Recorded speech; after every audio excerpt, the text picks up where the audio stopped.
Masuk, Vinda Hadir, sudah, Dok. ini sudah. Siapa lagi yang belum ya? Ayah nih, aduh, ayah lagi ngurus pulang ya. Iya dok, lagi ngurus pulang. Mbak Riri dok, sebentar. Oh, Riri mana Riri? Ini sudah Riri yang belum. Hadir dok.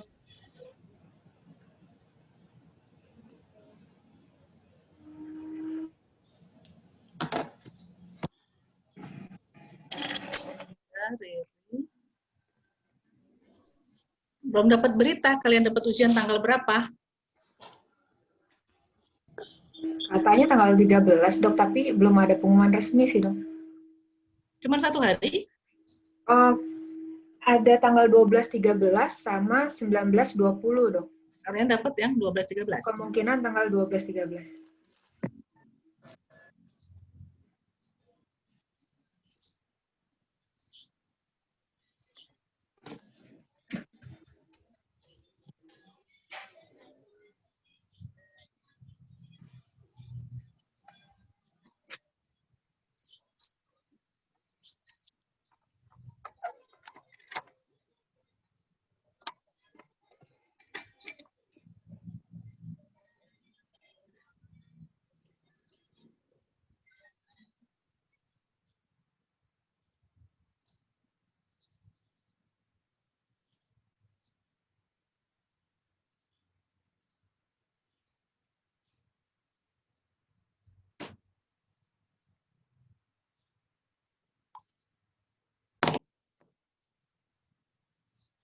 Oh, Tiffany ada 2, 1 freeze. Yang satu set dari HP dok, soalnya ini internetnya yang satu nggak stabil, jadi kalau mati dok buat jaga-jaga. Oh, oke. Dok, Celia, maaf dok, videonya error, nggak bisa muncul muka dok. Mau munculin, nggak keluar-luar mukanya dok. Oke. Ini mana Riri? Riri mana Riri? Lagi diteleponin dok, belum diangkat. Ya Tuhan, kemana lagi dia lagi ngurus anak?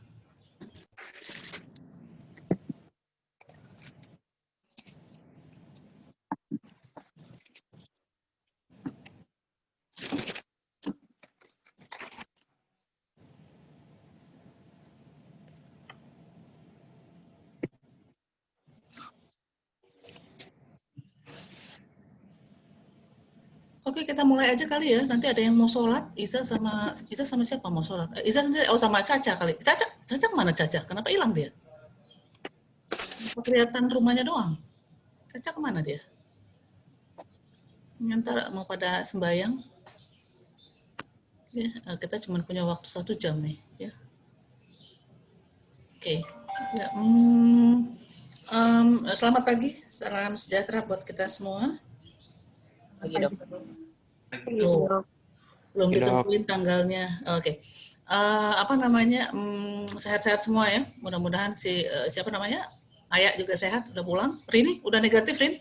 Sudah dok, alhamdulillah kemarin udah keluar hasil swab negatif. Oke. Ini saya baru dapat jawaban dari Mbak Endang nih. Belum ditentuin tanggalnya.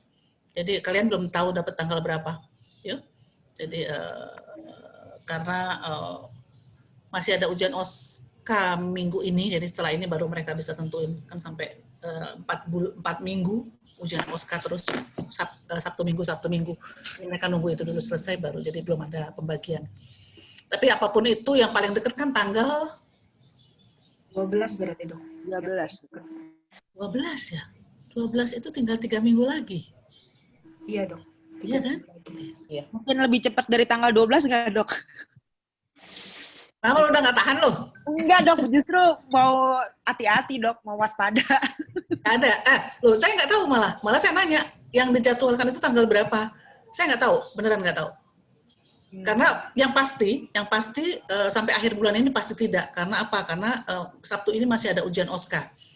Jadi minggu depan kayaknya mereka nggak keburu. Karena kan harus sekian puluh orang yang mau ujian, nggak mungkin lah dalam sekejap ditentukan siapa pengujinya ya. Jadi mereka perlu waktu 1 minggu. Jadi barangkali minggu kedua betul, barangkali jadi tanggal 12, 13 kali. Enggak lah, kayaknya sih enggak lah, nggak mungkin. badannya cuma segitu-gitu aja yang ngurusin soalnya. Oke. Saya mau bertanya dulu. Kesulitan apa yang kalian hadapi ketika menghadapi ujian? Artinya yang kemarin ya, yang dijalani. Kesulitannya apa dulu? Untuk yang minor deh, untuk yang minor jangan yang mayor. Yang mayor karena panjang ya. Untuk yang minor apa yang kalian rasa menjadi hambatan? Kemarin sih sempat terkendala internet, Dok. Jadi pas awal Nah ini tuh, artinya ini secara bukan teknis ya, bukan secara bukan yang di luar kita, artinya kita. Sebentar, saya ambil penilaian dulu ya, sebentar. ya, Dok.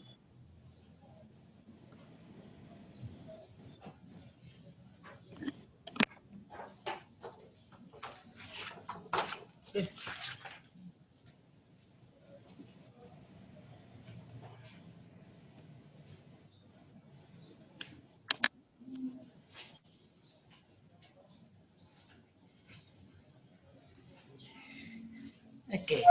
Ya, apa kesulitannya? Selain internet, apa segala macam lah. Nervous, Dok. Sorry? Deg-degan, Dok. Oh, ya itu namanya ujian mah ya Iya, wajar. Dok. Nggak mungkin nggak nervous. Tinggal bagaimana kalian memanage. Jadi agak lupa, hilang gitu, Dok. Kalau udah deg-degan tuh agak ini, Dok. Nah, itu yang Yang udah dibaca juga agak buyar, Dok. pasti kalian juga makanya saya bilang jangan belajar banyak-banyak, nggak ada gunanya. Karena pada saat ujian yang kalian tahu adalah yang lengket di otak kalian. Yang baru kalian baca tuh hilang semua. Percaya sama saya. Iya, betul. Percaya sama saya, hilang semua. Karena apa? Ya itu tadi. Kita nervous, namanya juga ujian. Nggak, masa ada orang ujian yang nggak nervous, gila aja kali. Hebat banget tuh orang gitu loh. Ya, tetapi yang paling penting adalah bagaimana cara memanage nervous itu. Nah, artinya gimana ya? Saya juga susah neranginnya. Karena saya juga baru ujian saya S3. Ujian promosi dibuat di depan segitu banyak orang gitu loh, ujian terbuka. Jadi mau nervousnya gila-gilaan, tapi pada akhirnya ya karena barangkali saya penelitian ya, jadi yang paling tahu adalah saya mikirnya itu aja, orang lain nggak tahu, yang tahu saya. Nah itu barangkali yang membuat kita menjadi tenang. Gue ngomong apa aja mereka nggak ngerti, nggak tahu mereka gitu loh. Gue bohong juga dia nggak tahu, gitu istilahnya gitu kan. Nah tetapi ini kan pengetahuan yang semua orang tahu gitu loh. Nah jadi harus bisa. Mungkin 1-2 menit ketika masuk gitu ya, ini banget, nervous banget, tapi cepat harus bisa balik. Ini enak daring, nggak ketemu langsung sama orangnya, enak banget. Kalau ketemu langsung lebih gila lagi rasanya. Udah tahu nih cerita-cerita nih, oh nih si ini nih kalau nguji ini kayak begini nih, mukanya nih begini aja nih. Nggak ada senyum-senyumnya, nggak ada ininya, pokoknya dingin aja gitu loh. Nah itu membuat menjadi kita lebih nervous lagi. Tapi sekali lagi saya nggak bisa bantu kalau itu. Kalian harus bisa membantu diri sendiri. Harus cepat. 1-2 menit nervous oke. Setelah itu udah. Jangan lama-lama. 15 menit cuman waktunya. Ya, itu wajar, manusiawi. Kalau saya mau ujian mencret-mencret dulu, begitu masuk beres sudah. Iya, Dok. Masuk udah dulu. Ya. Iya, Dok. Oh, kalau belajar banyak kemudian jadi nggak nervous, bohong. Nggak mungkin kalau itu. Sama aja. Nervous mah nervous aja, sampai kapanpun. Selain itu apa lagi? Soalnya, kalian sudah dapat blueprint ya? Blueprint dapat ya? Oke. Ya. Apalagi Iza, apa Iza? Itu Dok, misalkan kadang-kadang di yang ngasih soal itu dia udah ada nampilin lengkap gitu Dok, anamnesisnya lumayan banyak. Nah itu saya kadang-kadang bingung, kita perlu nanya lagi nggak dari awal atau cukup yang kurang-kurang aja, karena kan anamnesis itu lumayan. Oh iya. Jadi gini, jadi kalau dia sudah mengemukakan banyak sekali data, terutama sudah ada keluhan utama, ada apa, artinya kalian boleh bilang keluhan utamanya ini, saya akan bertanya apakah ada ini, gitu loh. Jadi jangan diulang lagi keluhan utamanya apa, lah udah ketulis. Kalau saya sih tinggal ngomong kayak gitu, kan ada di situ. Karena sekali lagi ya, nervous. Jadi kayaknya tuh yang dibaca tuh udah nggak tahu apa sih yang gue baca gitu loh. Padahal keluhan utama jelas ditulis. Ditanya lagi keluhan utamanya apa, Bu? Lah kok nanya keluhan utama? Gitu ya. Jadi sekali lagi benar-benar harus bisa menata diri, fokus, benar-benar fokus, karena ujian tuh capek loh, ujian tuh capek banget. Apalagi kalian kalau langsung sampai 6 station, jadi mulai dari mayor sama minor, sekalian jalan terus, belum waktu nunggunya, tambah nervous lagi. Nah itu benar-benar harus bisa tuh. Jadi baca betul soalnya, apa yang sudah ada, kalian sudah ada nggak usah tanya, kalian baca sekali lewat, bilang sama dia ini sudah ada ini, jadi saya akan bertanya ini. Sudah cukup anamnesisnya. Cukup ya cukup gitu loh, nggak apa-apa. Jangan takut. Ya kadang-kadang itu Dok dipanas-panasin, ada lagi nggak, ada lagi nggak? Nggak ada, bilang aja gitu, tegas aja. Itu mah biasa, itu mah saya juga suka jahil. Emang nggak ada lagi pertanyaannya. Gitu loh. Jadi karena kita pengen lihat profesionalisme kalian gitu loh, sebagai seorang spesialis bedah. Enggak ya enggak, iya gitu loh. Ya jadi nggak apa-apa kalau kalian anggap sudah cukup, sudah Dok, sudah Prof cukup. Saya akan ke pemeriksaan fisik. Gitu. Ya. Jadi jangan takut, terutama di short case. Jangan lama-lama di anamnesis. Ya, ada yang penguji yang memberikan sangat lengkap anamnesisnya. Kalau saya enggak, karena saya melihat kemampuan kalian untuk anamnesis. Tapi jangan panjang-panjang, jangan kemana-mana. Ya, makanya saya selalu bilang, setelah anamnesis, kalian mikirnya apa? Itu sebenarnya clue untuk ke pemeriksaan fisik sebenarnya. Gitu loh. Saya memberikan jalan untuk pemeriksaan fisiknya seperti apa sih. Tapi tidak semua itu. Ada yang ngasih semua. Karena mereka tujuannya mau 2-3 kasus untuk short case. Gitu loh. Ya, jadi macam-macam caranya. Tetapi sekali lagi, lihat. Kalau udah lengkap, udah. Ya. Jadi jangan nanya lagi. Pemeriksaan anamnesis cukup dong. Saya mau ke pemeriksaan fisik. Nah, kelemahannya yang saya lihat kemarin pada saat ujian, hampir semua adalah pada saat pemeriksaan fisik. Pemeriksaan fisik itu status generalis, tanda-tanda vital dilewatin. Itu bahaya banget. Ada nilainya loh. Nilainya tuh ada. Jadi dari setiap item anamnesis pemeriksaan fisik itu semuanya ada itemnya. Jadi saya kasih tahu bocorannya. Di anamnesis itu adalah keluhan pasien beserta atribut dengan riwayat perjalanan penyakit serta komplikasinya. Itu dia. Kemudian yang diminta lagi adalah penyakit sebelumnya atau komorbid yang relevansinya dengan penyakit sekarang. Ya kalau misalnya kayak atresia ani, apakah ada faktrelnya gitu loh. Jadi dari anamnesis ya, bukan pemeriksaan fisik. Ya. Kemudian yang selanjutnya lagi satu lagi adalah riwayat keluarga, faktor genetik, lingkungan yang relevansinya ada dengan penyakit sekarang. Ya, jadi 3 itu dalam anamnesis. Bobotnya sama, 4 semuanya. Ya, jadi tolong itu diingat-ingat. Jadi pastilah perjalanan penyakit, kemudian penyakit penyerta, kemudian dari penyakit yang sebelumnya. Jadi riwayat keluarga atau apapun itu kan biasa banget. Ya, jadi nggak usah panjang-panjang, tapi itu harus ada di dalamnya. Oke? Kemudian pemeriksaan fisik.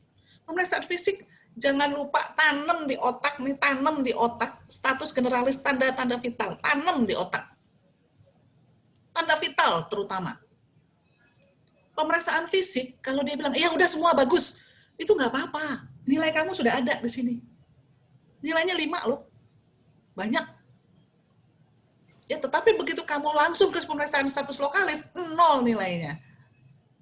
Ya, jadi tolong tanemin di otak, mau apapun ujiannya, mau mayor, mau minor, status generalis, tanda-tanda vital. Status generalis, tanda-tanda vital. Ya, jadi jangan dilewatin, oke? Kemudian status lokalis kayak biasa lah, ya status lokalis, kemudian diagnosis kerja, pemeriksaan penunjang jangan lupa, ya. Jadi kemudian apalagi yang diminta sama mereka. Nah kemudian nanti kita dalam diskusi kan pasti dilihatlah itu sih kalau yang lain sih biasa. Penilaian, tapi nilai-nilai yang seperti itu yang nilai paling besar itu adalah tentang yang nilainya 10-10 itu adalah pada saat diskusi.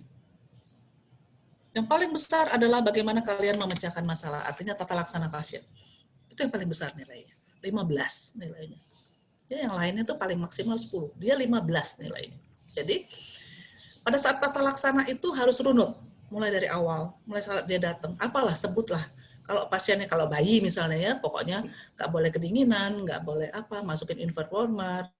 Kemudian kalau dia kan pasang NGT, kalau pasang kateter, kemudian apa baru tata laksana kalian kasih cairan, cairannya apa, kemudian nanti akan dilakukan apa, gitu loh, ya. Jadi benar-benar mulai dari awal pada saat kalian diterima di IGD. Ya. Itu yang untuk yang minor. Ya, jadi minor tuh 15 menit itu sebentar sekali. Ada yang menunjukkan foto. Nah, kalau nunjukin foto, kalau penguji dari luar, kalau kita kadang-kadang nggak terlalu merhatiin. Mau namanya siapa kek, terserah. Mau ada kek, mau nggak ada kek, kita terserah. Nah, tapi penguji luar enggak.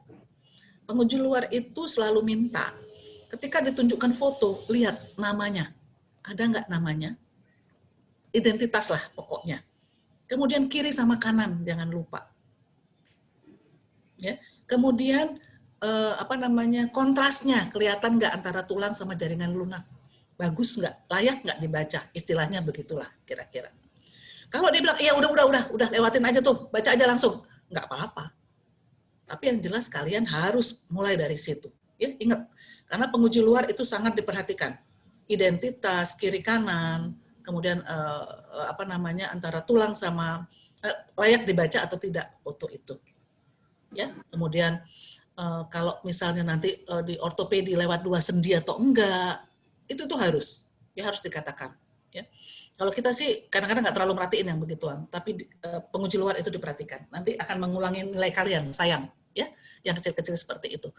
Kemudian apalagi ya?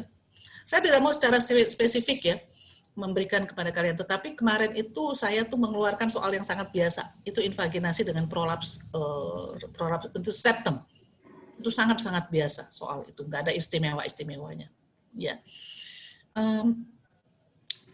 Saya sebenarnya harapan saya kalian diagnosis nggak ada masalah. USG perlu nggak sih? Kalian bilang perlu juga boleh-boleh aja, tapi jangan bilang lihat itu septum, jangan lihat ujungnya. Nggak ada itu, orang ujungnya ada di luar kok. Kalau kalian mau lihat bahwa itu ada layer yang lebih dibandingin dari yang sebelumnya karena dia bertumpuk, boleh, nggak apa-apa. Mau lihat apa kalian di situ? Saya mau melihat, jangan bilang donut sign itu apa sih? Donut sign itu apa sih? Kayak target sign gitu, Dok. Nah, kalau mau bilang target sign itu potongannya seperti apa sih? Kalau potongannya potong begitu, apa tuh namanya? Transverse. Memotong melintang. gitu. Potong melintang. Nah, itu bisa kalian ada donut sign. Tapi kalau kalian mau lihat ujungnya ada di mana segala macam, enggak. Jadi tergantung tujuan. Bukan salah meriksa USG, betul boleh. Tapi kan yang kalian lihat adalah ada 4 dinding, ya kan? Karena ada usus dalam usus, berarti ada 4 dong dindingnya. Jadi yang saya mau lihat adalah itu.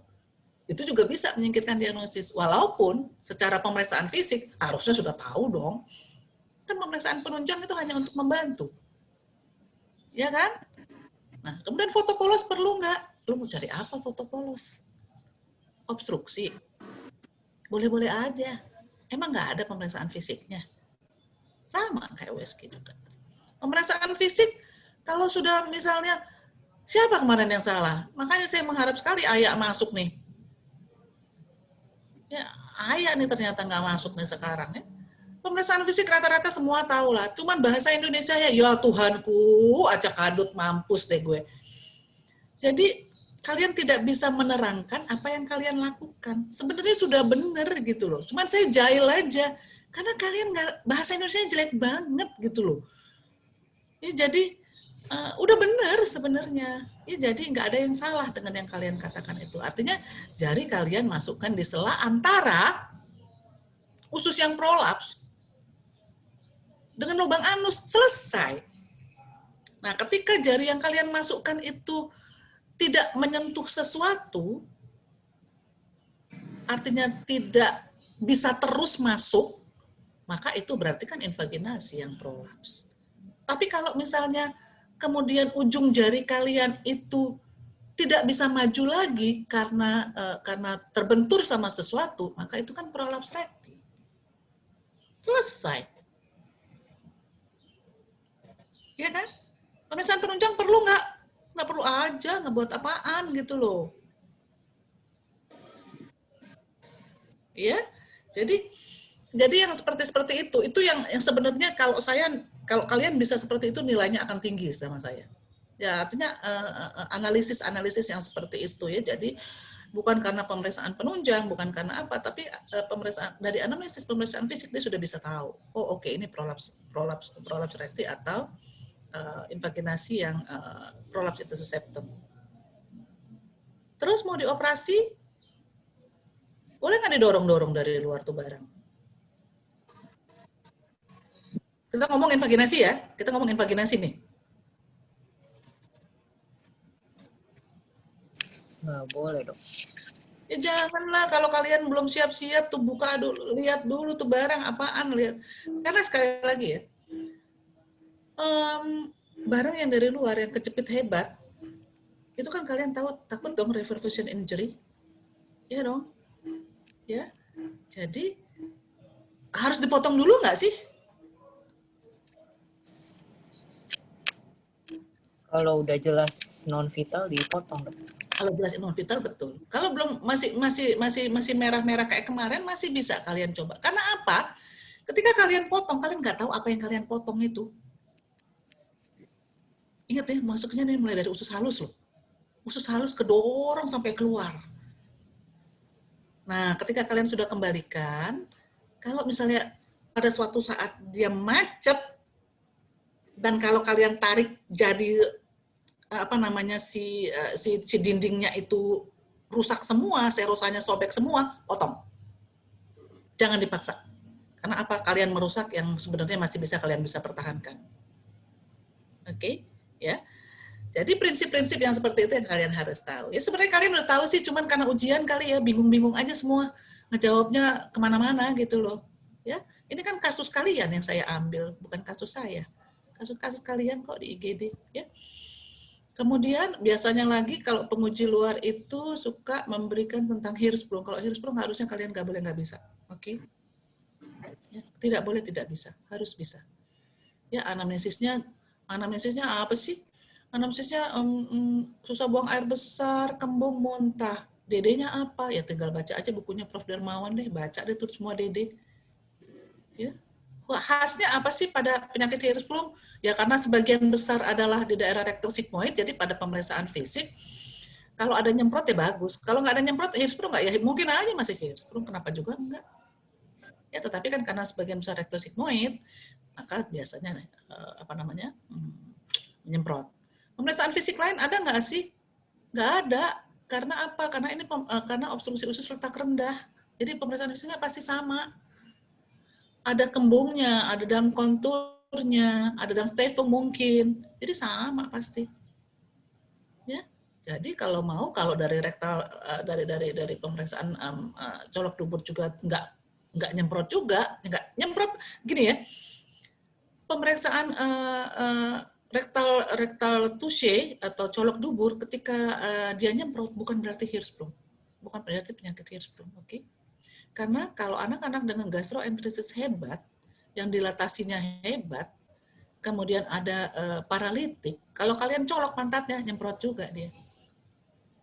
Kalian aja deh kalau lagi mencret hebat, habis kembung, begitu BAB kan nyemprot kan, brot gitu kan, sama. Kalau kalian dicolok juga cemprot pasti. Ya jadi, itu cuman menandakan bahwa ada tekanan yang sangat tinggi ketika dikasih lubang, ketika dikasih jalan, dia keluar. Gitu ya. Jadi, kalau kayak gitu, apa dong pemeriksaan tambahan? Boleh minta foto polos, tapi nggak akan ketemu apa-apa. Kecuali apa? Apa DD-nya?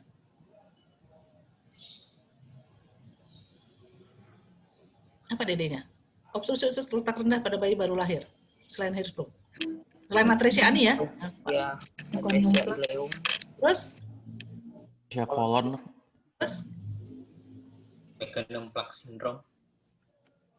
Terus? Meconium ileus. Terus? Mekonium peritonitis jangan lupa. Yang peritonitis. Karena kalau mekonium peritonitis itu biasanya kayak ada kapur-kapurnya. Tapi jarang kelihatan. Ya. Satu lagi yang saya mau ajarkan. Ketika ada pasien dengan atresia, obstruksi usus letak rendah, kalau ditanya DD-nya, kalian harus mulai dari yang paling ujung. Kalau anamnesisnya ada anusnya, maka atresia ani lewat. Oke? Sehingga kalian harus bilang, yang paling sering dulu apa sih? Penyakit Hirschsprung. Oke, sebut nomor 1. Kemudian nomor 2, apalagi sih yang sering? Atresia ileum. Oke? Setelah itu baru kalian sebut yang lain. Mulai dari bawah sampai ke atas. Atresia kolon lah selalu sebut, atresia apalah, mekonium peritonitis lah sebut, mekonium plaque syndrome lah sebut. Ya, jadi nyebutnya itu mulai dari bawah, sehingga nggak ada yang kelewatan. Tapi sebut dari yang sering dulu. Ya kan? Kalau atresia aninya sudah hilang ya. Tapi kalau dia bilang anusnya nggak ada, selesai atresia ani dia. Ketika atresia ani, dia bilang tidak ada anus, jangan lupa minta babygram. Karena kan atresia ani boleh dong ada kelainan-kelainan yang lain. Kalian juga pernah dapat kan? Ada atresia duodeninya, ada atresia esofagusnya. Ya, jangan lupa minta babygram. Walaupun dia sudah bilang anusnya nggak ada. Hati-hati, soalnya tidak akan begitu gampangnya. Jadi kalau dia bilang atresia ani, cari yang lain. Harusnya ada yang lain tuh. Dia minta ke arah faktrel pasti. Jadi mintalah babygram. Ketika dia kasih babygram, selain melihat saluran cerna, lihat tulang-tulangnya, jangan lupa. Ya dong, kan ada vertebra, kemudian ada sakremnya lengkap atau enggak, kemudian lihat limnya, kemudian lihat jari-jarinya, ya jangan lupa itu. Ya. Kemudian USG ini selalu dilupakan karena apa? Kalian harus cari kelainan ginjal, kelainan saluran kencing, kelainan jantung. Ya. Jadi kalau dapat atresia ani, hati-hati.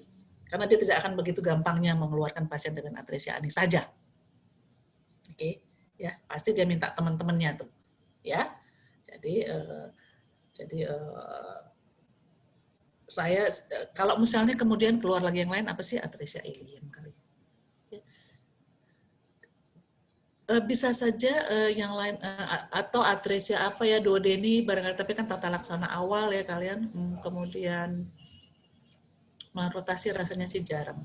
Sama pasien-pasien dengan trauma ya, trauma jangan lupa, ada yang senang dengan trauma walaupun jarang. Trauma pasti mulai dari ABC lah seperti biasa, ya kan. Kemudian kalau dia stabil ya dilakukan pemeriksaan lanjutan. Ingat ya, pasien anak itu jarang yang langsung dibuka, kecuali tanda peritonitisnya jelas dan instabilitas dari tanda-tanda vitalnya. Ya, jadi kita masih punya waktu untuk periksa macam-macam. Ya, itu aja intinya yang saya mau ajarkan. Tapi yang penting ABC. ABC stabil, periksa tambahan. ABC tidak stabil, buka. Oke? Ya, itu aja intinya yang kalian harus pegang. Ya, tapi hampir pasti, hampir selalu anak-anak itu tidak dilakukan tindakan, jadi konservatif tindakannya. Ya. Kecuali yang kemarin kalian ikut laporan jaga nggak tuh, yang hancur-hancuran tuh, yang duodenum sampai putus, pankreas sampai putus, tuh hebat banget traumanya. Ya, amat sangat jarang. Ya. Mungkin tulang belakangnya juga kenapa-napa tuh, itu pasti kan kena stang motor, dia ketekan sama tulang belakang, makanya dia sampai transeksi. Ya. Jadi yang seperti itu harus kalian pikirin. Ya. Jadi kalau ada peritonitis nggak stabil, buka, udah nggak ada cerita. Nggak perlu periksa yang lain, enggak, buka, gitu, ya. Tapi harus tidak stabil dulu. Nah sekarang kalian harus belajar bagaimana cara melakukan resusitasi. Resusitasi yang di luar itu tidak sama seperti kita. Mereka banyak yang menganut yang 20 cc per kilo, dimasukkan dalam sekian menit, dicoba lagi. Nah, ya, yang seperti itu yang mereka mau. Ya, jadi boleh kalian jawab yang itu boleh. Ya. Jangan takut, nanti akan ada pendamping dari dari FKUI, pasti ada. Sehingga nanti kalau kalian menjawabnya menurut yang kita ajarkan di sini, itu kalian akan dibela oleh yang ikut. Yang kalau dibilang salah, Nanti yang ikut tuh harus membela kalian bahwa itulah yang diajarkan di FKUI RSCM. Jadi jangan takut salah. Tapi nggak boleh salah juga, jangan salah maksudnya ya memang ngaco gitu. Kalau nggak memang ngaco mah didiemin. Tapi kalau yang kalian katakan memang yang kita ajarkan, itu pasti dibela. Ya, jadi nggak bisa disalahin. Oh yang diajarin memang itu kok, ya. Dan ada dasarnya. Ya. Apalagi ya kalau itu untuk semua minor ya, untuk semua minor seperti itu. Ya, jangan lupa.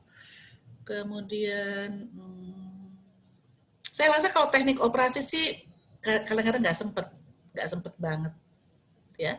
Tapi kalau ditanya teknik operasi, kalau misalnya atresia duodeni gitu kan itu emergensi, ya kan? Nah, kalian mau lakukan apa gitu loh? Masa nggak tahu sih lo pada?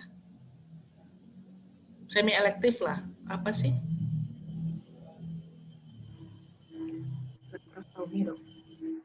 Intinya kan diversi VSS kan? Terserah kalian mau ngapain. Ya kan? Nah, atresia ilium, ya yang penting intinya diversi kok. Bisa langsung sambung langsung boleh. Kalau nggak bisa pilihannya stoma. Stomanya apa? Macam-macam stomanya. Tinggal pilih. Ya kan? Double barrel, santuli tidak ditujukan untuk atresia ilium. Bisokop untuk tidak untuk atresia ilium. Jadi yang paling aman jawabnya adalah stoma. Kalau kalian iliostomi, udah titik. Kalau kalian dikejar-kejar, maka yang paling benar adalah apa? Ileostomi double barrel. Double barrel. Atau sebenarnya kalau mau mikulit juga boleh. Karena apa? Kita kan tujuan kita kan supaya yang distal jadi besar kan. Ya kan? Mikulit juga boleh. Walaupun di kita santuli juga dilakukan. Kalau ditanya santuli boleh nggak? Kalian harus bisa jawab bahwa santuli itu tidak ditujukan untuk atresia ilium, ditujukan untuk meconium ileus. Kalian harus bisa jawab itu. Ya. Jadi nilai kalian besar. Kalian tahu bahwa itu tidak untuk itu. Tapi kalau mau dipakai juga boleh-boleh aja karena tujuan kita adalah untuk membesarkan usus yang bagian distal. Gitu. Jadi keren jawabannya. Ya, nggak cuman buku doang.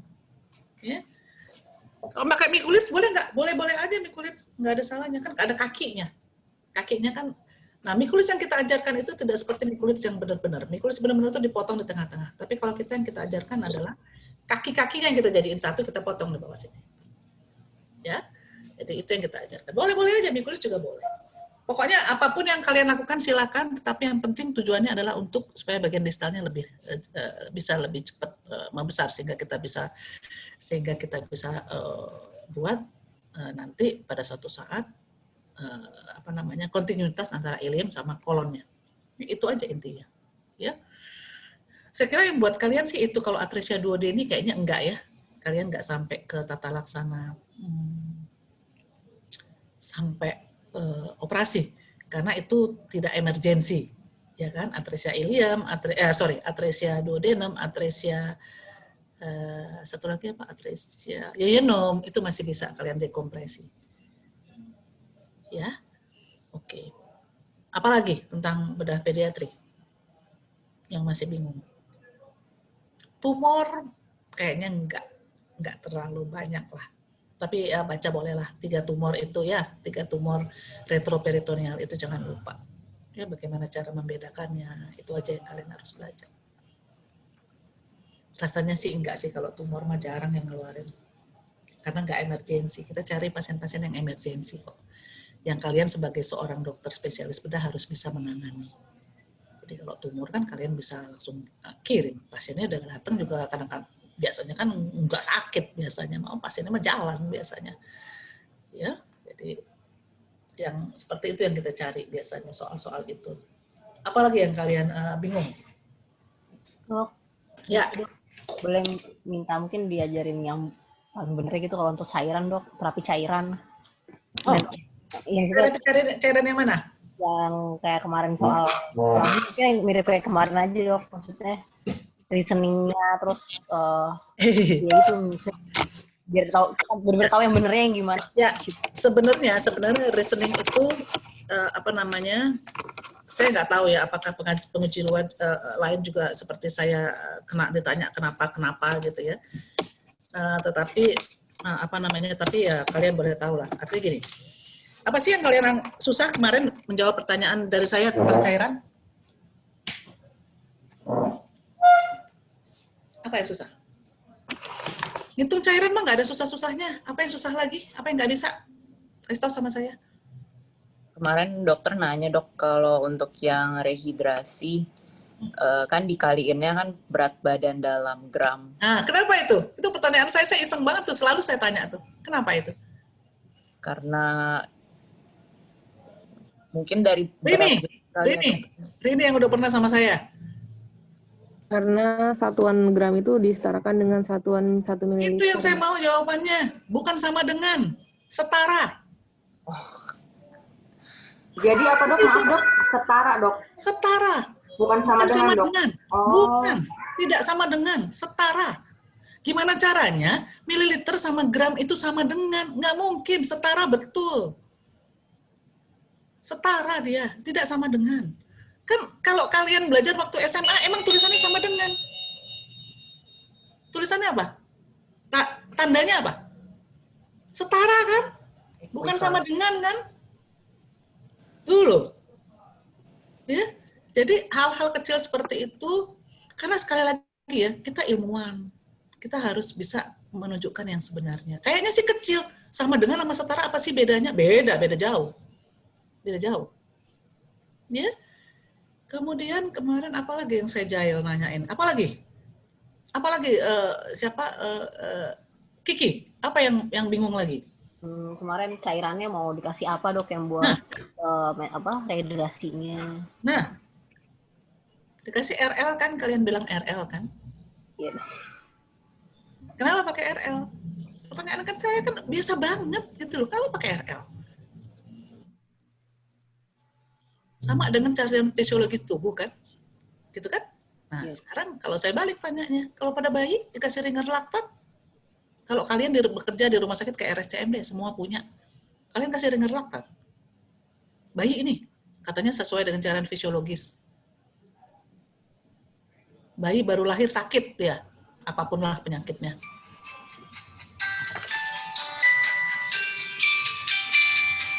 Bentar ya, saya angkat telepon sebentar aja.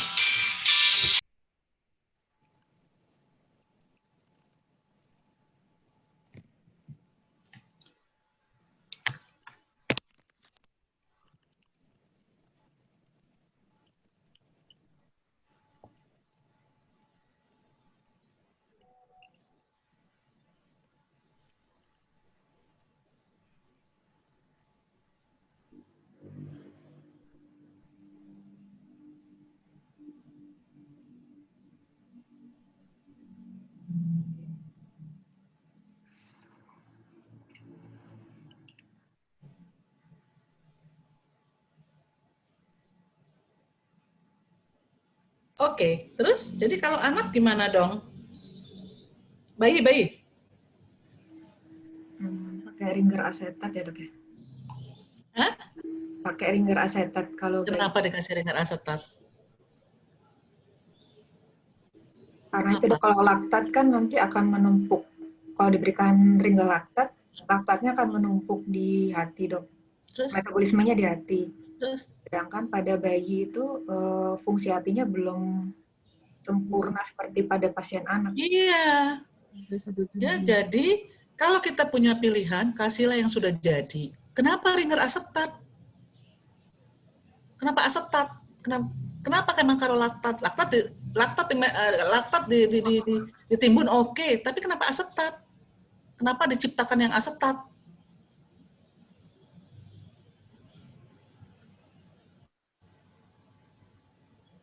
Apa hubungannya laktat sama asetat? Bisa aja. Produk akhir dari metabolismenya itu nanti kalau kita pakai yang laktat, pemecahannya akan menghasilkan asam lebih tinggi, dok. Sorry, maksudnya? Hubungannya sama pembentukan pirufat sama siklus Krebs. Oh iya, ngerti. Tapi kan tadi udah dibilang nih hatinya kan kalau disuruh pecahin kayaknya dia masih belum terlalu mampu lah, sehingga laktatnya banyak di tumpuk misalnya gitu kan.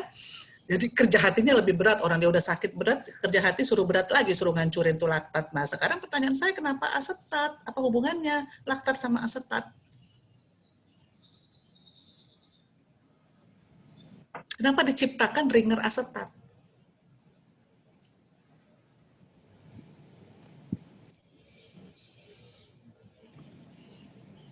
Lu SMA-nya apa sih semuanya? Hah? SMA-nya apa sih semuanya? Ada yang IPS ya? Hah? Ada yang IPS ya? SMA-nya ya? Laktat kalau dipecahin jadi apa sih? Pirufat. Terus? Pirufat doang? Jalur lain?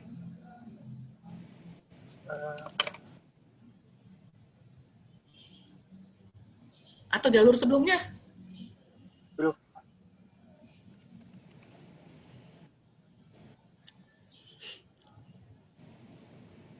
Jadi asetat dok. Tahu dia. Jadi, supaya tuh hati nggak kerja berat, kasihlah barang jadi. Barang jadinya apa? Yang kita punya asetat. Pirufat kita nggak punya. Di luar negeri ada ringer pirufat. Kita nggak punya. Kita punyanya ringer asetat. Jadi kasihlah barang jadi. Jangan tuh hepan suruh kerja berat. Belum yang lain dia. Udah kasih cairan, suruh ngancurin lagi, janganlah, kasihlah yang sudah jadi. Jadi intinya itu cuma itu. Tapi kalau kalian nggak punya, ya terpaksa kalian ringer laktat, nggak ada yang lain. Tapi harus tahu itu bisa terjadi. Jadi bisa terjadi asidosis, bisa. Jadi harus dipikirin. Ya. Tapi kalau punya pilihan, jangan kasih dong ringer laktat. Ya, pasien-pasien kita semua pakai ringer asetat sekarang kebanyakan. Nama dagangnya Asring, atau kalau di luar Hartmann. Ya, jadi itu sama isinya. Pirufat kita nggak punya, nggak masuk ke Indonesia.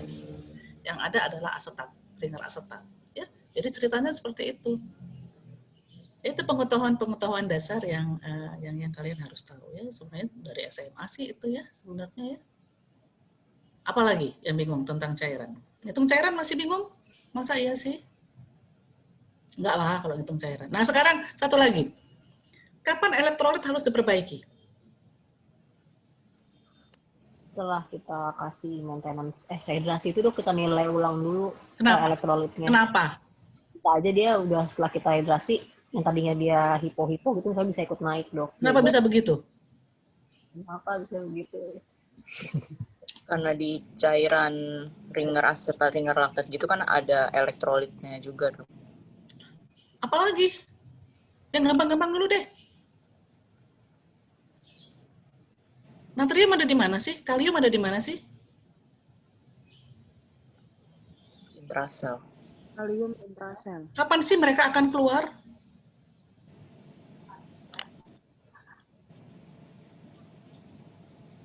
Kapan sih mereka akan keluar? Atau berubah tempat? Kalau kurang ini dok, kurang cairan. Apa namanya? Oh sih bahasa kerennya. Ada perbedaan apa sih? Perbedaan gradien. Osmolaritas. Gimana sih kalian ini? Itu kan sesuatu yang biasa banget sih. Ya kan, itu kan kayak hukum fisika biasa. Ya kan, kalau di suatu tempat konsentrasinya lebih tinggi, pasti dia cari dong yang tempat lebih rendah, gitu kan? Atau dia kalau osmolaritasnya lebih tinggi, dia keluar dong. Ya kan, gitu kan? Nah, jadi sekarang perbaiki dulu semuanya. Buat lagi menjadi dia, balance lagi. Caranya gimana? Ya pasti dengan lihat dong cairannya udah cukup apa belum. Setelah itu, kita baru lihat, bener nggak sih nih elektrolitnya memang turun atau naik? Kalau itu sudah terhidrasi, baru kalian perbaiki. Ya, jadi jangan pada keadaan dehidrasi kalian perbaiki untuk elektrolit. Hati-hati, salah nanti kita. Ya, biasanya malah setelah kita perbaikin semuanya jadi bagus, nggak ada lagi yang perlu diperbaikin. Ya, jadi itu intinya. Ya, jadi nggak ada yang susah, beneran nggak ada yang susah. Semuanya bisa dipikir pakai logika. Kan yang pelajaran dari SMA bisa kita pakai kok, pelajaran fisika. Gue juga nggak suka fisika lu, fisika gue jelek banget dulu. Ya, dapat 5 mulu fisika gue. Tapi at least kan yang begitu-begitu kan nyangkut lah di otak, ya kan? Yang begitu-begituan mah, ya. Apalagi yang bingung tentang cairan? Jadi nanti kalau ditanya pakainya kita yang 25 atau yang hitungan yang rumus resusitasi kita atau rumus yang 20 cc per kilo habis secepatnya itu dong? Kalau misalnya rehidrasi, kalian boleh pakai yang kita ajarkan boleh, yang 20 cc juga boleh. Tapi kalau mereka bilang, itu memang caranya, itu yang diajarkan dok. Tetapi kalau yang ada di textbook adalah ada yang kami baca, ada juga cara lain seperti ini. Gitu ngomongnya. Ya, jadi kalian harus bisa ngomong seperti itu. Kami diajarkan yang seperti ini, tetapi cara lain, ada juga cara lain dengan memberikan 20 cc per kilo per berapa jam. Gitu. Ya, oke. Apalagi? Dok, kalau yang tadi pakai cairan ringan asetat itu, kita ada umur batasnya nggak sih dok? Anak umur berapa yang? Nggak ada. Jadi kalau anak-anak kita ya. asetat lebih utama. Ya. Jadi bukan sampai usia 1 tahun aja ya dok? Nggak, karena gini, anak sakit itu kan biasanya semuanya sakit. Biasanya kan gitu kan? Ya kan? Nah, tetapi kalian gini jawabnya tuh harus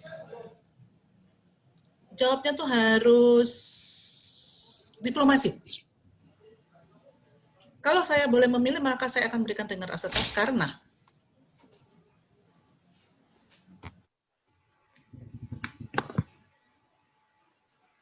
harus bisa jawab seperti itu. Saya kasih ke ringer asetat karena ini.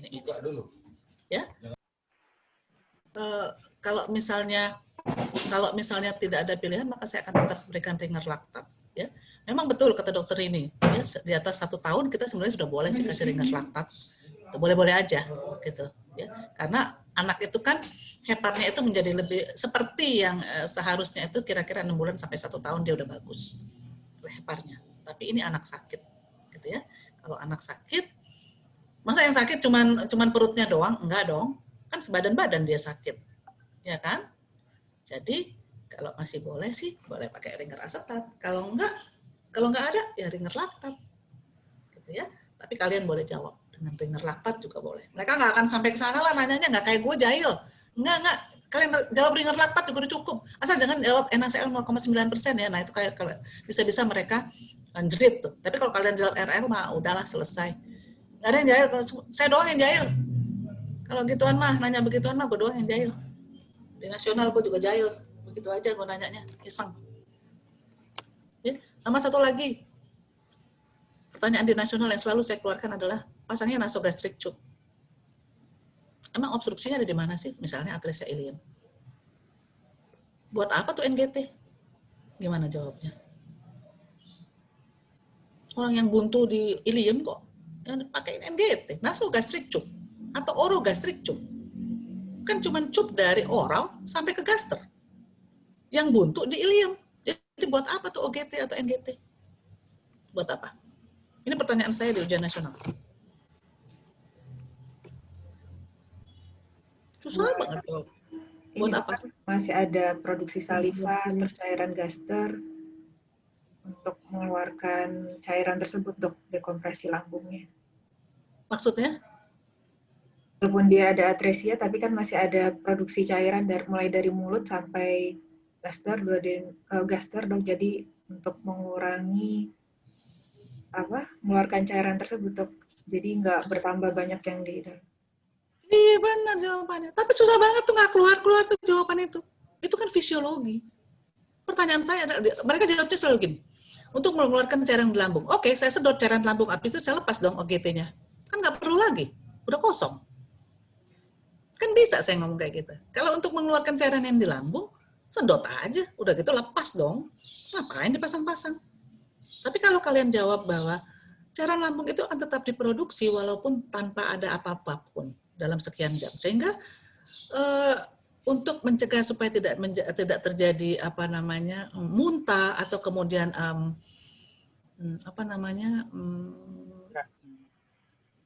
aspirasi, harus tetap dipasang OGT.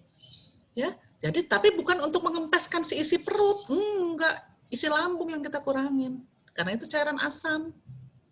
Ya, jadi itu fisiologi kok. Ya, jadi bukan sesuatu yang istimewa. Ya, tapi buat saya berharga sekali jawaban seperti itu. Ya. Kalau yang lain mah kalian bisa baca, nggak ada susah-susahnya. Tapi kalau logika-logika seperti itu harus tahu, ya, basic-basic seperti itu harus tahu. Apalagi ya yang biasanya, tapi enggak lah, mereka nggak akan nanya sampai gitulah. Gue doang yang jahil yang nanya-nanya begituan mah.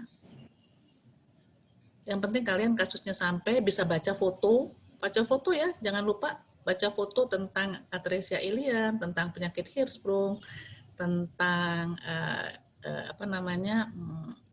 invaginasi. Invaginasi itu biasanya nanti mereka kasih USG biasanya. Ya, lihat aja contoh-contoh yang jelas seperti apa sih. Dan pasti dikasih foto yang bagus. Jangan takut kalau itu. Nggak mungkin dikasih foto yang abu-abu itu nggak mungkin. Pasti kasih foto yang bagus. Ya. Atresia ini jangan lupa minta babygram, minta USG. Ya.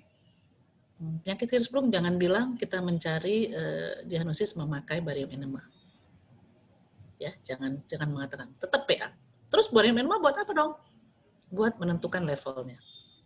Kira-kira sampai sejauh mana sih dia? Buat apa itu?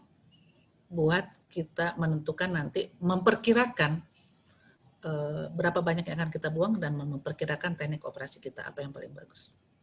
Oke, bukan approach. Kalau approach semuanya lewat perut pasti, ya kan? Jadi yang seperti itu ya, untuk memperkirakan letaknya, panjangnya yang ganglion, kira-kira sepanjang mana. Emang tahu? Ya kalau mau tahu pasti mah pasti mesti di VC dong, gitu. Bagus deh nilai lu semua kalau udah jawab kayak gitu mah. Apalagi yang bingung? Dok, saya mau nanya yang kasus ujian kemarin, Dok. Jadi saya masih bingung untuk operasinya. Tadi kan kalau masih nggak jelas kan nggak boleh dimasukin, Dok. Jadi itu kita laparotomi. Terus jadi itu boleh ditarik atau boleh? Gimana? Boleh kalau masih vital boleh ditarik. Tapi kadang-kadang kalian narik itu sampai batas tertentu. Setelah itu dia nggak bisa ditarik lagi. Serosanya hancur kalau kalian tarik terus. Nah, ketika serosa sudah hancur, nah kalian lihat-lihat tuh, waduh nih panjang banget nih kayaknya nih bakalan dipotong. Tapi kalau saya tarik serosanya hancur semua. Kadang-kadang kita sampai nyambung itu dari ilium sampai ke sigmoid loh. Hilang semua kolonnya. Bisa, saya pernah tuh kayak gitu. Ya. Tapi itu lebih bagus daripada kalian paksa hancur semua tuh usus. Ya, malah kalian mengkontaminasi intraabdominal, kemudian reperfusion injury gila-gilaan. Ya. Jadi semua tindakan tuh harus dipertimbangkan. Ya. Dan sekali lagi ya, ilmu bedah tuh nggak ada yang pasti. Oke, benar-benar kita lihat keadaannya seperti apa sih gitu loh. Tapi kalau ada orang tanya, kalian harus bisa bilang, kenapa kalian buat seperti itu? Itu aja kok. Ya, jadi jangan bilang bahwa kalau misalnya invaginasi harus sambung langsung, nggak boleh di stoma, atau sebaliknya harus di stoma, nggak boleh sambung langsung. Nggak seperti itu. Nggak ada itu. Kalau di stoma, kenapa di stoma? Kalau sambung langsung, kenapa disambung langsung? Itu doang harus bisa jawab, udah selesai. Kalau kalian bisa mempertahankan itu, silahkan buat. Silakan. Jadi, saya tidak terlalu mempermasalahkan kalau misalnya teknik operasi kalian lakukan apa, tapi kalau saya tanya kenapa, kalian harus dijawab dan harus masuk akal. Harus ada ilmunya. Itu aja. Jadi, kalian mau buat apa aja juga boleh-boleh aja. Harus ada ilmunya tapi. Ya. Jadi jangan takut kalau itu mah. Yang penting kita harus bisa berdebat. Kalau saya buat ini, maka dia begini. Kalau saya sambung, anaknya dengan topangan. Gitu loh. Jadi sambungan saya takut sambungan saya menjadi tidak bagus karena dia dengan topangan. Gitu loh.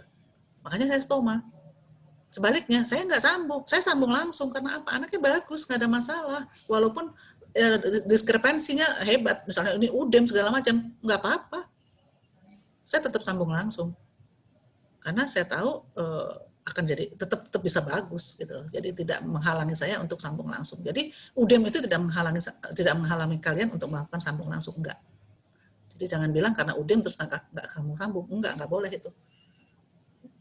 Karena ingat ya, stoma dengan sambung langsung itu mobilitasnya beda banget. Ya, nanti kalau misalnya kalian stoma berarti ada operasi selanjutnya. Tapi kalau kalian sambung langsung nggak mikir, jebol stoma juga, sama aja. Ya, jadi sekali lagi, decision itu ada di tangan kalian ketika kalian ada di atas meja. Dan tidak ada orang yang bisa mencampuri, karena kalian yang paling tahu. Ya, tapi harus bisa mempertanggungjawabkan. Itu aja sih, kalau saya sih. Nggak ada yang harus-harus sama saya, nggak ada. Ya. Apalagi yang bingung? Dok, iya dok. Halo dok. Ya. Dok mau tanya tentang atresia ani dok, yang kemarin kan sempat dilabjak, yang kapan tuh mengenai batasan letak rendah, letak tinggi, sama penggunaan nichesnya itu dok. Jadi sebenarnya Gini, kalian coba baca ya yang terbaru dari Alberto Peña. Di mana-mana ada kok. Jadi pembagian dari Alberto Peña.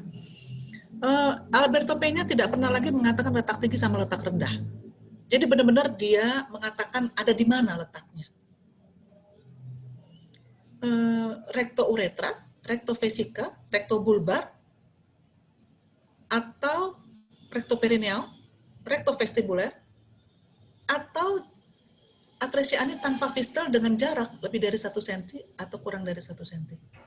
Itu yang dia bilang. Dia nggak pernah bilang letak tinggi, letak rendah lagi sekarang. Ya, jadi lihat aja kok di buku-buku ada kok itu ya. Jadi itu hanya penamaan. Tapi kemarin di soal OSCA aja, OSCA nasional masih ada tulisan tuh atresia ani letak tinggi karena jaraknya lebih dari 1 cm. Tuhan ampun deh, gue bilang ya sudahlah. Jadi kalau kalian kelepasan juga ngomong atresia ani letak tinggi, letak rendah, aku kira sih juga nggak apa-apa juga. Gitu ya. Tetapi kalau dari UI harusnya tahu dong, harus lebih dari orang lain, nggak boleh lagi lembut. Ntar dia bilang, kenapa nggak disebut letak tinggi? Karena dalam pembagian Alberto Peña yang terbaru tidak disebut lagi atresia ani letak tinggi, letak rendah, nggak ada lagi. Ya, kalian baca itu, ada kok. Jadi bacanya ininya aja pembagiannya ada, di mana-mana ada kok. Dia nggak pernah bilang lagi letak tinggi, letak rendah. Ya. Dan kalian boleh, kenapa kalian nggak bilang? Jadi letak tinggi yang mana? Kalau dalam pembagian Alberto Peña tidak ada lagi letak tinggi, letak rendah. Bilang aja gitu, biar keren. Ya kan? Biar dia juga buka buku maksudnya. Ya. Jadi ilmu itu kan berkembang. Ya dulu memang betul ada letak tinggi, letak rendah. Tapi sekarang udah nggak lagi. Ya. Kalian salah kepleset juga, mereka juga oke-oke aja. Senang aja ya. Apalagi? Dok, mau tanya dok, Lia dok, maaf dok. Ya. Dok, semisal kalau kasusnya kayak kemarin itu dok, kita betul-betul tata laksana sesuai yang kasusnya, atau misalnya kita boleh sebutin yang kalau misalnya menurut teori, kalau tidak ada misalnya. Sesuai kasus. Jangan. Oh iya dok, berarti kalau teori itu nggak usah ya dok ya? Enggak, kalau untuk jadi ujian, kasusnya apa yang mau dilakukan. Jadi jangan ke teori-teori, kecuali dia bertanya tentang teori. Oh ya, kalau untuk ini dok, misalnya anamnesis sama PF juga sudah jelas dok, menunjukkan ke misalnya suatu diagnosis dok. Untuk pemeriksaan penunjangnya tetap kita sebutkan atau bagaimana dok? Kalau semisal itu tetap untuk yang kan kita biasanya kan anamnesis juga kita udah tahu dong ke arah mana? Misalnya imaginasi lah, misalnya paling gampang, ya kan? Iya dok. Nah kemudian pemeriksaan penunjangnya apa? Kalau dia tanya seperti itu, tetap harus kalian bilang, saya minta foto polus abdomen dan minta USG. Tetap harus ngomong kayak gitu. Mau cari apa? Memang tidak merubah tindakan saya, tetapi dari foto polus abdomen saya bisa lihat ada tanda-tanda obstruksi segala macam. Kemudian dari USG bisa lihat apa-apa, gitu aja. Oh, iya. Kalau nggak ada boleh nggak? Boleh. Asal kalian yakin diagnosisnya. Tetapi kalau bukan prolaps kayak kemarin, ya jangan dong, harus ada dong USG-nya dong. Iya dok, ya iya kan? dok, yakin iya dok. Iya, kalau ada prolaps kayak kemarin, kalau nggak ada foto sama USG, gimana dong? Nggak apa-apa. Karena saya sudah yakin ini adalah invaginasi yang prolaps septum. Gitu. Ya? Iya dok, kasih dok. Oke, apa lagi? Dok, mau tanya dok, jadi ya kalau kemarin itu, jadi tadi kan misalnya kita tarik ke dalam tuh dok, dari yang dulu kita tarik ke dalam kan dok, setelah kita potong kita tarik, terus robek itu yang dari dalam kan dok, bisa kelihatan pas lagi kita tarik robek. Nah itu kita potong, berarti potongnya di yang di luar itu kita potong dari luar apa gimana? Iya, Reseksinya di langsung luar. reseksi aja. Jadi yang di dalam jangan dikeluarin lagi, diamin aja di dalam tuh interception, potong ususnya. Potong dari batas yang nggak ada interceptum dong. Ya dong. Yang intercept kan biasanya kan dia itu akan nyangkut di daerah iliosekal biasanya. Yang paling sering adalah nyangkut di daerah iliosekal. Ya udah potong di kolon ascendennya yang paling sehat sama iliumnya yang bebas. Jadi nanti yang kalian potong yang bagian segmen yang dipotong itu masih ada interceptum, masih ada di dalamnya, masih ada usus dalam usus gitu loh. Jangan nggak usah dikeluarin, biarin aja. Kalau kalian pengen tahu ada apa sih boleh aja kalian belah. Ada masalah apa? Kenapa dia jadi invaginasi boleh, terutama pada anak besar ya. Harus dibuka itu. Ya. Ingat pada ujian short case itu lebih ke arah pola pikir. Karena tidak sempat menanyakan banyak-banyak tentang teori, waktunya cuma 15 menit.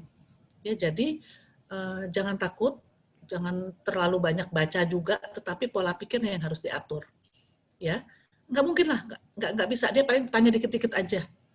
15 menit itu cepet banget. Ya, jadi nggak usah dalam-dalam teorinya, enggak lah, yang superficial aja. Ya, enggak lah, dia nggak akan nanya sampai yang dalam-dalam. Mungkin. Tapi kalau yang long case, nah itu masih mungkin karena 30 menit. Tapi kalau short case enggak. Oke. Ya. Apalagi yang bingung? Kalian kalau mau sholat bilang-bilang ya. Apalagi yang bingung? Nggak boleh bingung ya. Harus ada yang menjadi nomor 1 di ujian nasional. Masa lu kalah terus sih sama Unpad lah, kalah ya Tuhanku. Ya harus ada yang menjadi nomor 1. Kalau nggak salah yang ujian banyak banget nih. Ya, jadi harus ada dari kalian dan jangan jadi nomor buncit. Nggak suka gue. Ya, harus ada yang nomor 1 dan nggak boleh jadi nomor buncit. Kalian ada 11 kan? Minimal kalian paling nggak kalian 11 di atas deh, nomor 1 sampai 11 kalian lah. Ya. Masa iya sih? Gengsinya, istilah saya tuh, gengsinya seorang KPS tuh cuman itu. Bangganya seorang KPS tuh cuman itu. Kalau dilihat anak buahnya dapat nomor 1, gila dia bangganya, senyum-senyum sih, tapi dalam hati bangganya bukan main gitu loh. Itu aja kok kebanggaan kita. Benar, waktu saya jadi KPS tuh kebanggaan saya cuma 1 itu. Kalau anak saya juara 1, udah saya senyum-senyum aja gitu lah. Gitu ya, jadi tunjukkan ke orang luar bahwa memang UI itu nomor 1. Itu aja buat saya. Ya. Jadi, jangan sampai dapat nomor sekian, ntar ada yang ujian 50, kalian ada yang di nomor 50, gila aja. Banyak banyak banget yang ujian sekali ini. Jadi jangan sampai dapat nomor-nomor buncit. Dapat nomor-nomor wangsit yang nomor 1 sampai nomor 11 aja deh. Ya. Apalagi yang bingung? Yang long case, ada yang susah, masih bingung nggak long case?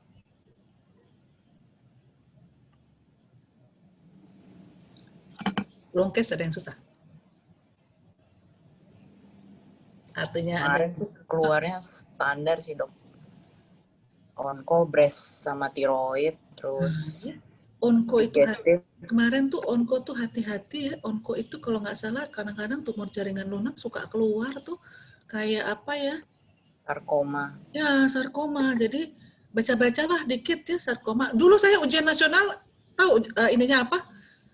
Dulu masih ada, saya ujian sama dokter Didit dulu. Penguji luarnya cuma 1 kalau saya dulu. Saya ujiannya tuh dapatnya apa? Melanoma. Melanoma di telapak kaki. Tuh ujian nasional saya, sampai nggak akan lupa tuh. Melanoma di telapak kaki. Jadi masih mungkin. Tapi sekali lagi, pasti yang dikasihkan adalah yang jelas-jelas. Bukan yang abu-abu. Ya, kalaupun dikasih kayak saya tuh melanoma, jelas, bagus banget kasusnya. Terus biasanya ada nodul satelitnya. Nah, gitu-gitu deh. Ya, jadi jangan cuma belajar breast sama tiroid saja. Tolong, karena itu pernah keluar katanya. Kemarin pas ngobrol-ngobrol itu pernah keluar ya. Kalau di gastrik kan standar ya, kuning tumor kolon, ya kan standar banget biasanya kan. Hati-hati ya, hati-hati kalian dijebak-jebak dengan hernia lah, apalah, kadang-kadang mereka suka jahil, keluarnya hernia yang nggak dikira-kira. Ya, hati-hati. Ya, kalau jaundice kan semua orang pasti belajar. Tumor kolon pasti belajar. Apa kemarin? Kemarin Mbak Vejo waktu ujian nasional keluarnya itu dok apa prolaps rekti, tapi Nah. ini di blueprint nggak ada prolaps rekti.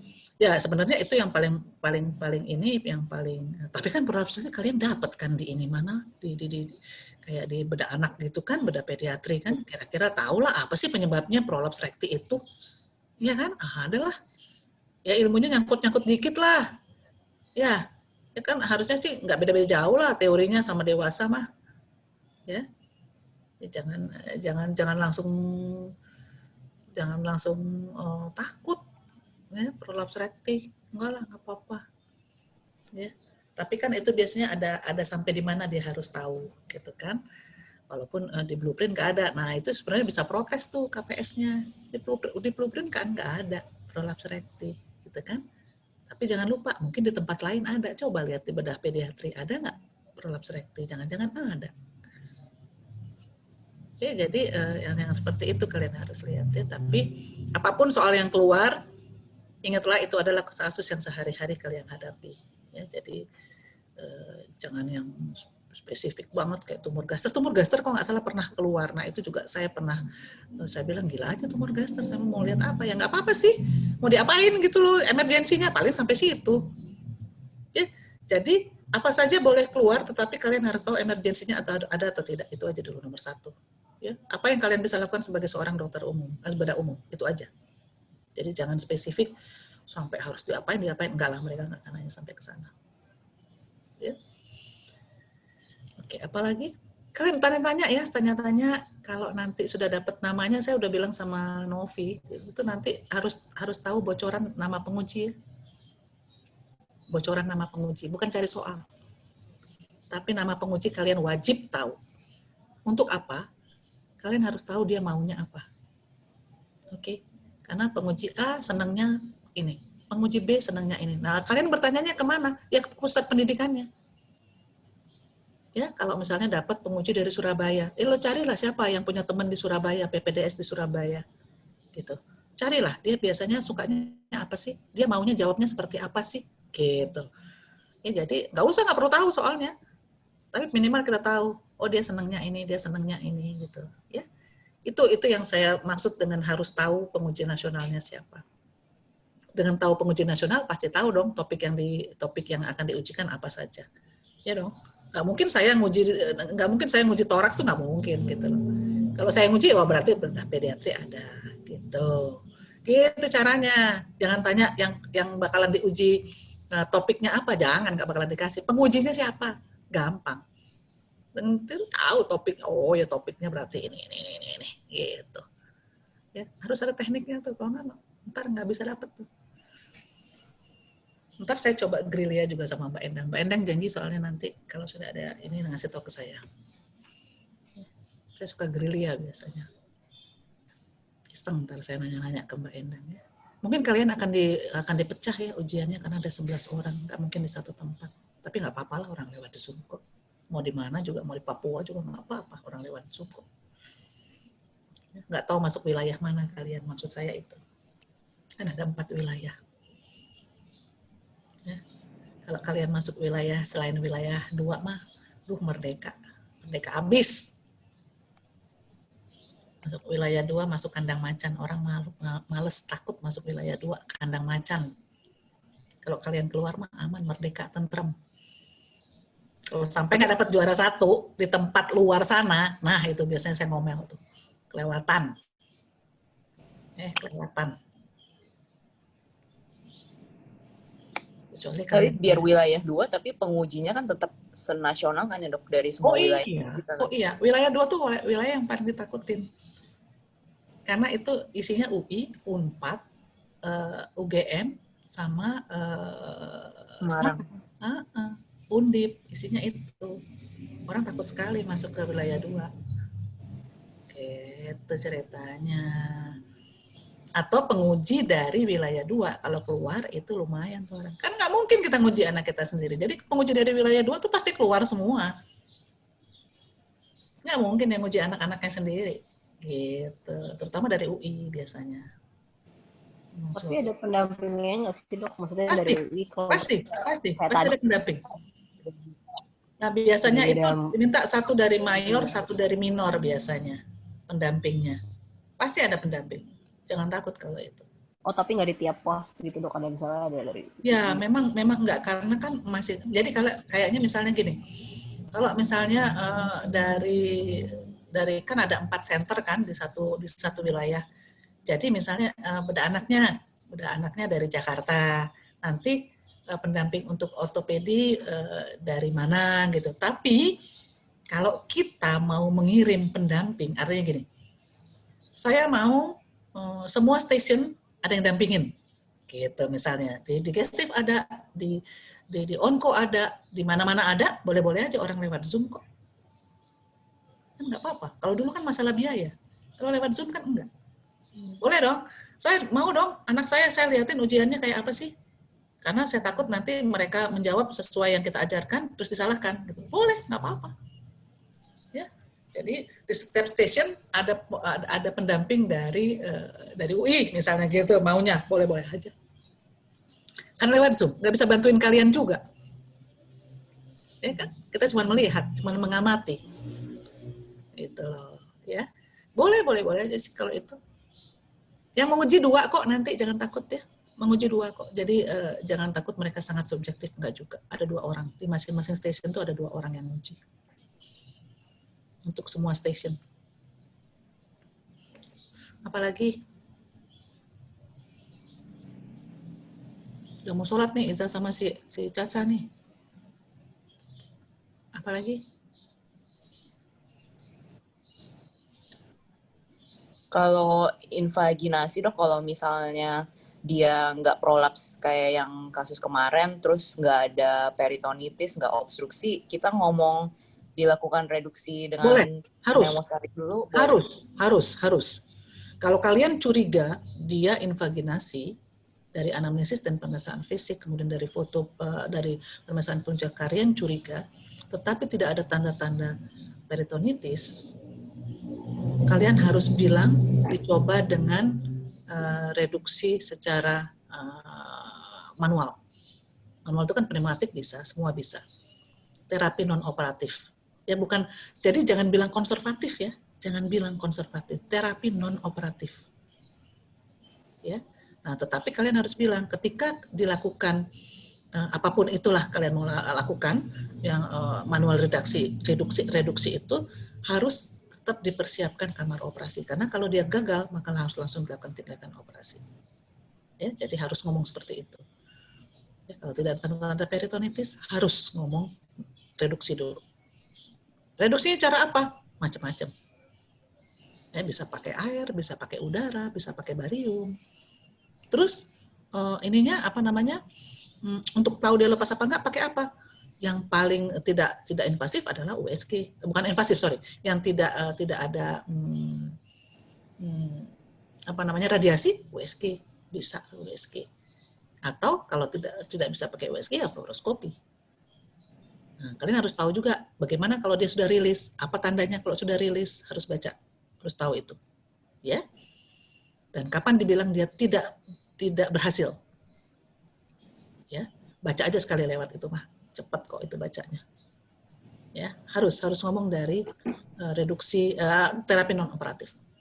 Syaratnya dia harus terhidrasi dengan baik ya, seperti biasa. Karena habis itu kan harus langsung operasi dia. Ya. Harus ngomong seperti itu. Apalagi? Kalau kembung banget boleh nggak sih dilakukan? Apa sih kontraindikasi dilakukan reduksi terapi non operatif? Pasien dengan peritonitis, dengan obstruksi dan shock. Kalian baca nanti di buku ya, baca lagi di buku apa yang kontraindikasi mutlak itu apa? Ya, kalau kembung itu bukan kontraindikasi sebenarnya. Oke, peritonitis betul, dehidrasi iya. Ya.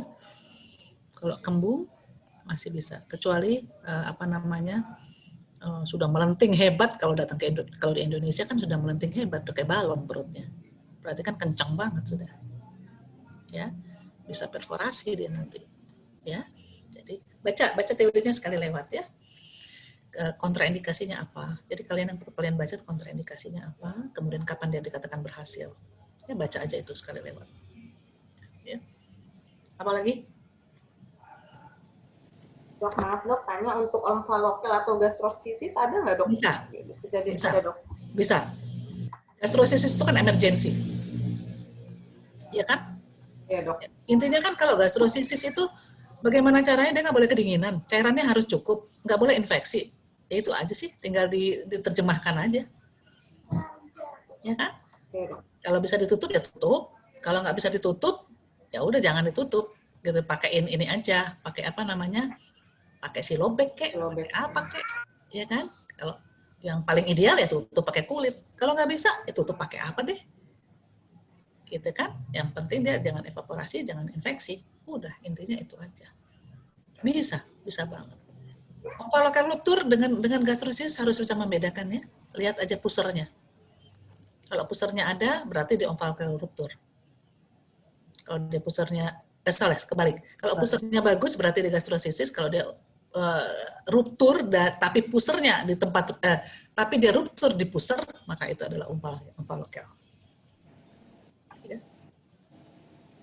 Ada gastrosisis yang terakhir kita punya, gastrosisisnya tuh ada kayak kantongnya, jadi kayak ada pembungkusnya gitu, ya. Tetapi tetap itu adalah gastrosisis karena apa? Karena dia keluarnya dari samping umbilikus. Ada. Hati-hati dikeluarin yang seperti itu. Ini apa nih? Gastrosisis. Kan ada bungkusnya, tetap aja. Kan dia keluar dari samping umbilikus, bukan dari umbilikus. Gastrosisis. Ya, ada itu. Ya, jadi kalau misalnya ada yang iseng ngeluarin soal seperti itu gastrosisis. Ya.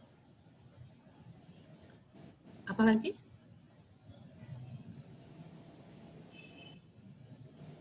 Gastrosisis.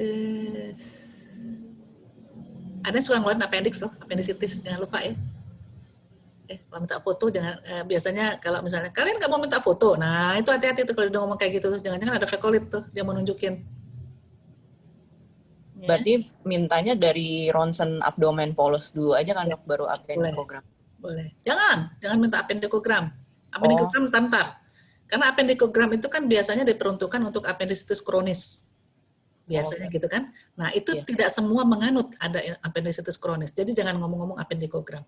Karena biasanya kita ngomong yang akut. Akut tuh nggak di appendikogram. Ya, paling foto polos. Kalau sudah ada foto polos, kalian lihat betul-betul. Biasanya kalau dia menyediakan foto polos tuh hati-hati ada fekolit. Ya, selain melihat bahwa ada airfit level di daerah kanan bawah, seperti itulah biasalah. USG perlu nggak USG? Kalau memang tidak mengurangi waktu untuk operasi boleh-boleh aja, tapi sebenarnya diagnosisnya sudah jelas. Ya udah nih USG gitu. Nah USG mau lihat apa? Ya pastilah ada udem, ada cairan, ada segala macam lah, lihatlah di situ. Ya. Gitu. Kadang-kadang dia cuma buat ngetes doang. Kalian bisa nggak baca USG? Gitu. Ya. Jadi pokoknya harus bisa berdiplomasi deh, yang begituan mah ya. Kadang-kadang mereka tuh kalau udah nanya-nanya gitu, oh ini ada maksudnya nih, gitu. Ada maunya nih, gitu. Ya. Apalagi? Yang bingung? Dinikmatin ya ujian nih cuma sekali seumur hidup. Setelah itu kalian bisa menertawakan diri sendiri. Gila kemarin waktu ujian bego banget sih jawabnya, gitu. Iya, dinikmatin, betulan dinikmatin cuman sekali seumur hidup. Jangan ngulang ya, awas ya ada yang ngulang ya. Gak boleh ada yang ngulang. Harus lulus semua. Oke, jadi makanya saya bilang nikmatin, gak balik lagi nih, cuman sekali seumur hidup nih. Ya, habis itu kalian boleh ketawa-ketawa. Gila, gue bego bener, gue begituan aja gak bisa jawab gitu loh. Ya.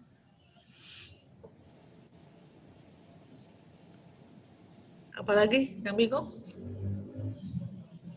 Istirahat yang cukup ya. Malam sebelum ujian jangan ada yang belajar lagi. Percaya sama saya, ingat ini. Ingat betul-betul ini. Karena kalian capek. Capek banget. Capek apa? Kadang-kadang capek nunggu. Kan ujian kan nggak langsung kan kadang-kadang. Nunggu berjam-jam, gila, stres abis kalian. Ya udahlah, main game aja tuh, kayak si Caca tuh main game.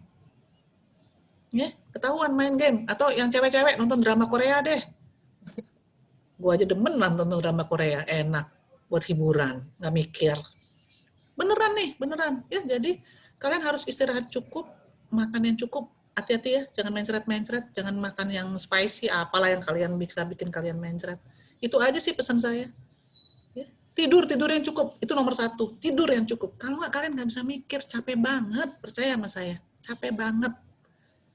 Ya. Terus, kalian ujian harus berkumpul ya, kalau nggak salah ya. Harus ditempatkan ya, nggak boleh di rumah kan. Jadi, kemarin Dokter Erwin bilang rencananya mau di Imeri, Dok. Ya, artinya gitu. Ketika istirahat tuh bener-bener deh, minum manis minimal. Ya, minum yang manis minimal. Ya, jadi makan barangkali susah karena udah stres, tapi minum harus bisa, minum manis.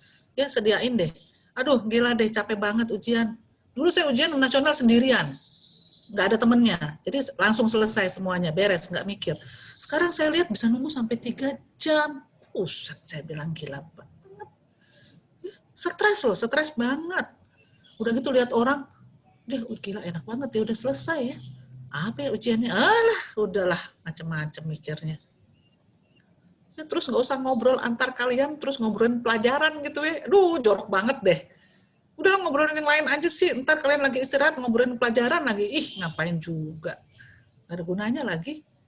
Percayalah sama saya, yang kalian obrolin tuh nggak akan kalian inget. Yang kalian inget adalah yang ada nyantel di otak kalian sekarang ini. Percaya sama saya.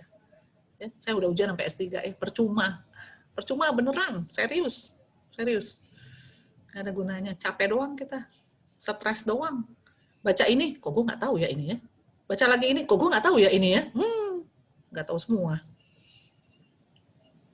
ya. Jadi udah nikmatin aja lah, masa sih nggak lulus ya. Ya, jadi harus terus terutama Riri, Caca sama Aya. Ya. Ini nyawanya cuman sampai di sini nih. Ya, cuman sampai di tanggal Desember ini nyawanya. Ya. Jadi nggak ada istilah nggak lulus. Untuk semuanya sebenarnya, ya, tapi terutama Riri, Caca sama Aya nih, sayang Aya nih nggak masuk nih. Aduh, si Aya kemana nih? Aya, saya minta khusus ketemu sama Aya ya, tolong kasih tahu sama Aya, saya minta waktu khusus ketemu sama dia. Ya, dia harus ketemu saya, nggak boleh nggak. Ya, harus ketemu saya. Ya, jadi saya harus ngomong khusus sama Aya, ya, karena dia termasuk yang udah di ujung-ujung nih. Ya. Ada lagi? Sebelum kita selesai, kalau 11:30 nih, mau pada sholat, silakan. Saya mau nanya ini Dok, obstruksi usus letak tinggi. Ya. Jadi poin-poinnya itu yang kita harus tanya apa ya Dok? Maksudnya untuk bedain kan DD-nya banyak Dok. Kan pertama mungkin dari muntah kan ya Dok. Biasa kan dia keluhannya muntah kan Dok kalau obstruksi usus letak tinggi. Terus muntahnya dilihat hijau atau enggak. Terus muntahnya durasinya berapa lama setelah... Saya nggak suka nanya begituan. Saya nggak suka nanya begituan. Karena sekali lagi, kan produksi asam lambung tetap ada. Produksi cairan lambung tetap ada. Jadi buat saya mau muntahnya semenit sekali, 2 menit sekali, kalau obstruksi letak tinggi pasti muntahnya banyak.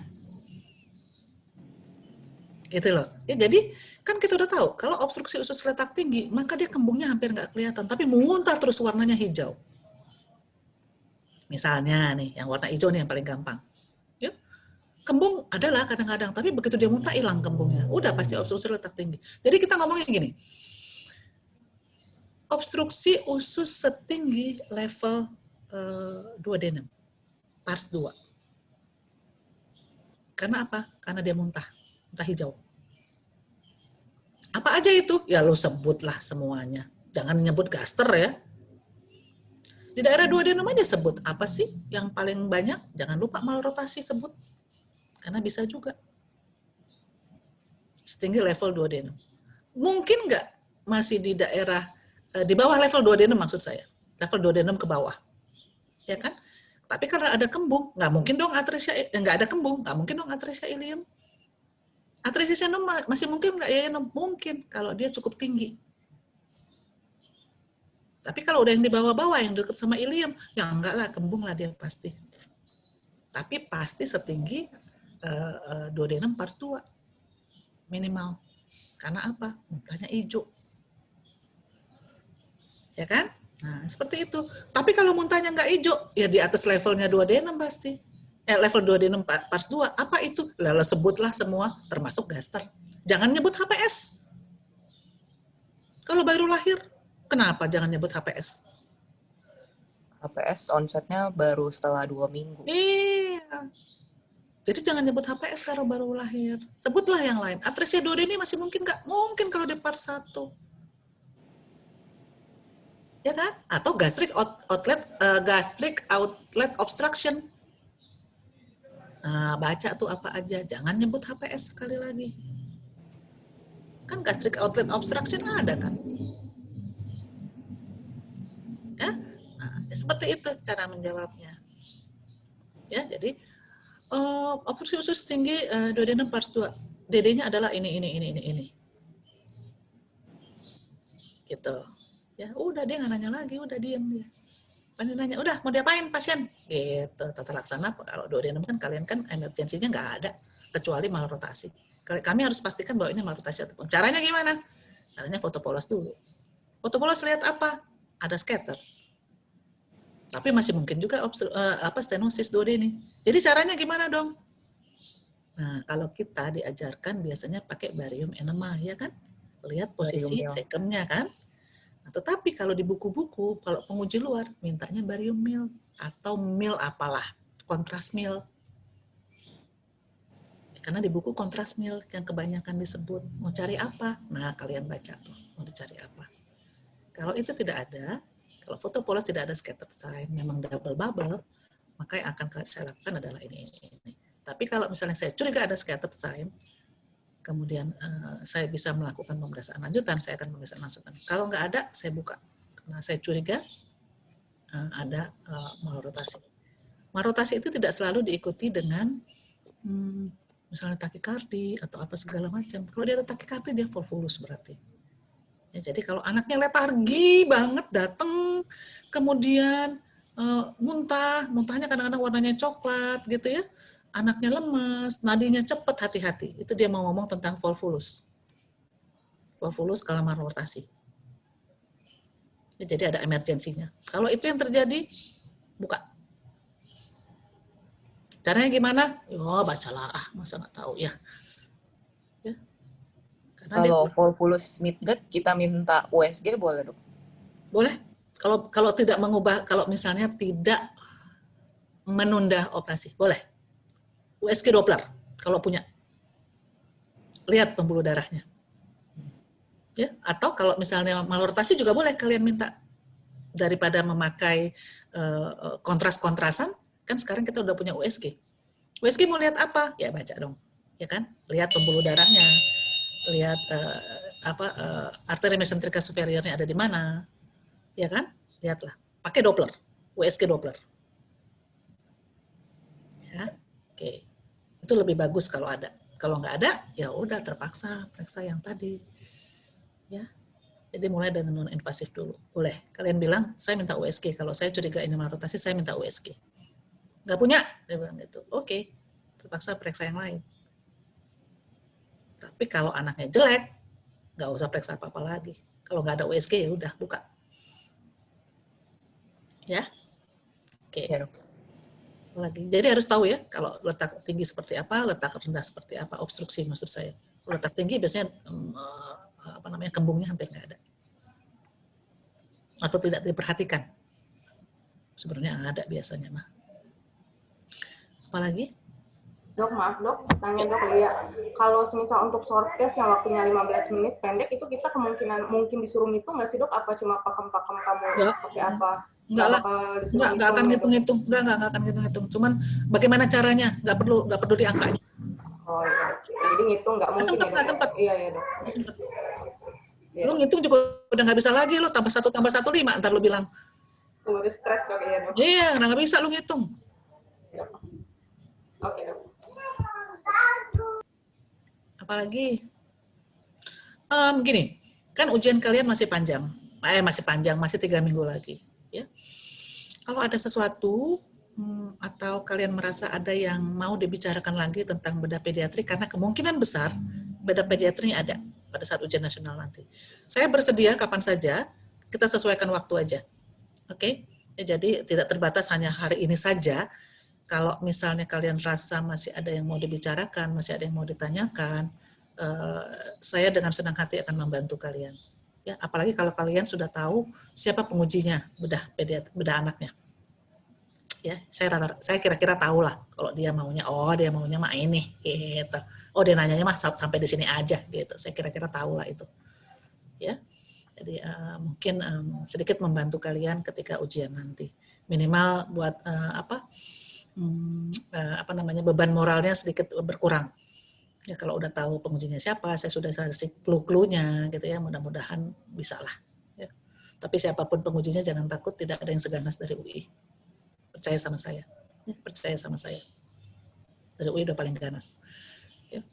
Jadi harusnya kalian mah bisa lewat lah, siapapun, mau prof kek, mau apa kek yang datang, enggak lah. Prof yang paling galak pun, yang saya kira galak pun ketika nguji, oh cuman segitu doang. Oke. Dari luar maksud saya ya.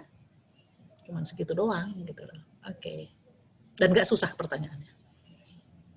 Ya. Biasanya semakin dia senior, maka pertanyaannya biasanya lebih banyak logika. Percaya sama saya. Dia nggak akan tanya tentang teori. Semakin dia senior. Jadi kalau prof tuh biasanya banyak logika nanyanya.